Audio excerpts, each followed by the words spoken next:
In those days, when the king functioned on this earth as God, there was a man called Ata of Egala. Ata is a king that rules over a kingdom called Egala, and every man living in that kingdom tremble before this man, because in his prowess lies the destiny of any man living in that kingdom. Those are the days when the king ruled with so much glory.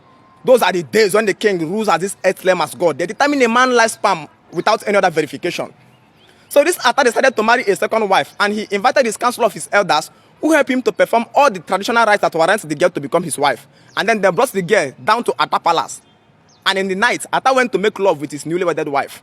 And after making love with this girl, this lady looked Ata eyeball to eyeball and asked Ata agochago, is Ata finished? Is this all about the Ata that everybody is venerating before? Is this the Ata that everybody tremble before in this Igala kingdom? And this becomes a great slap of shame to the dignitary Ata that everybody in that community trembles and revere as their God. And so Ata began to think the best way to make this lady to understand that there was more of an Ata than she saw that night. To cut the long story short, the Ata compelled his servants to dig 2 graves.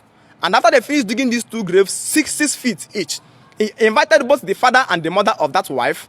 And while he stood the wife in front of there, he buried the parents alive. And then he told the lady, this is to show you that there was more of an Ata than you saw that night. And then he took the wife inside and continued doing his thing as his king. And the lady continued bearing children for the Ata. And then the council of his elders asked him one day, they said, King, why did you choose to bury the parents of this lady and allow the lady who committed this atrocity against the king to live? And the king replied, it was not the girl's fault. The blame should be directed towards the parents who felt in their parental training to mentor this girl to know the prowess and the power of what Ata means. It is the parents of the girls, it is the fault of the girl's parents who have defaulted in their training or in their parental training to make this girl to become disciplined before the face of the existing king. It is the parents' fault. It is the indoctrination of the parents that uphold this girl not to understand the prowess and the power of what Ata can do. So the consequences of the girl's action befall on her parents. This was in exact similitude to make you to understand that the consequences of this thing you are defending today called Christianity is not your fault. That's why I don't fight you with my energy. I understand you. It is a lack of good parental guiding. Your parents failed you in giving you the right knowledge. So if there was anyone to be apportioned blame, the blame should be directed to your parents who has defaulted in their parental training to teach you that life did not start from Garden of Eden. Imagine a parent teaching you that a man built an ark that contained 5.6 million mammals animals on this earth. It is a parental fault. They indoctrinated you wrongly. But a time must come when you as a man will break out of that chain. If you are born poor, it is not your fault. But if you die poor, it is your fault. So you have to, as a man, make up your mind to journey on the steep point of self-realization. To break over from that indoctrination of your parents, you will disappoint many. But then you will be guided, because tomorrow, if you don't break out of this chain that your parents introduced to you, you will pass it on to your parents. And then you start telling your parents that a man called Jesus from Europe came and died for your children, who is from Mongpo, or who is from Ogboka, or who is from Amagunzi.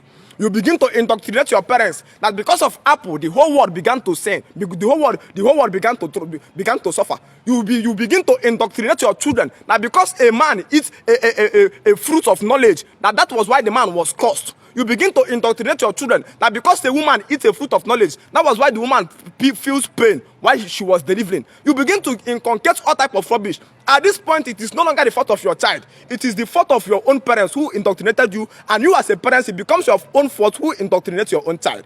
So us as a man, it is going to come to a point where we break away so that this delusion will stop in our own generation. They lied to our grandparents lied to our parents, and our parents lied to us. But then, as a man who you are, the lie is supposed to stop with you so that your children will not suffer the consequences of that pain that you are suffering. Have you not seen the consequences of those lies that were given unto us? Our parents told us that Jesus Christ heals sickness. But then when our parents becomes old at their old age, Jesus Christ don't heal them. You as the children begin to carry your children, your parents to hospital. And now there is no longer hospital in the village. You start taking your parents to the Parkland hospital or another standard hospital where you pay millions of naira before your parents finally died. So their knowledge of healing failed your parents when they become age, and you as the child, you suffer that consequences. It's time when you have to tell mama, calm down. Whoa. When you get old and you become sick, you will no longer remember this Bible or this holy voice. You will now come in to carry you to a hospital where you will finish my money before you die. But if it's there in outside the country where they know that just Christ don't heal sickness, the government build free hospital, and people at your old age don't pay a dime to receive medical treatment. Mama, please, so stop telling me that God protect people from accident. So remember that Mama Okeke's son died. It's not a testament that I'm alive. What killed Mama Okeke's son will kill me tomorrow. Tell your parents that the consequences of their actions will inflict on you, and it will not be your own fault but the fault of the parents who indoctrinate you. But the question is, what is the indoctrination you are going to give your child?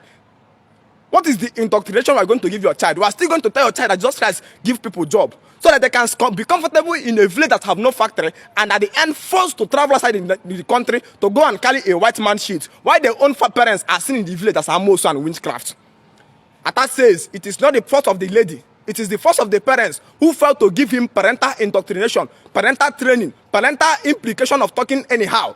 Now, it is the fault of the parents. Tomorrow, you will become the parents, and it will become the fault of you if you fail to teach your own child the right path. What then is the right path? The right path is that there is no person who died for your children. There is no person who is coming to help your children. The children is the people who is going to engineer their own world, to create their own world to the standard that they want. Now, their lives as God. And what makes man God is to create the life that they want, not trusting on any spirit to intervene.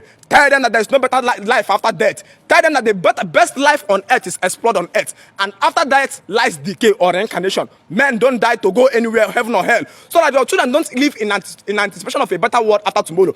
Tell your children that this world is not going to come to an end. If you indoctrinate your children that rapture is coming, the children will no longer disperse the energy to build a better life that where their own children will live into. The children has been mentally crucified. Your parents has been lied to you, just like the parents of that girl failed to give the parental guidance to the girl to realize that you don't talk anyhow to attack and go free. So it is the fault of the parents, and the parents bears the pain. That's why most of our parents die miserably in the road accidents or when they become sick, because they failed to give us the right knowledge. The question now is, what knowledge are you passing to your own child so that your own child don't follow the same pathway towards which the mistake was done? They lied to your grandparents, your grandparents lied to your parents, and your parents lied to you. The question now is the lie going to stop with you, or the lie going to continue with you? Thank you so much.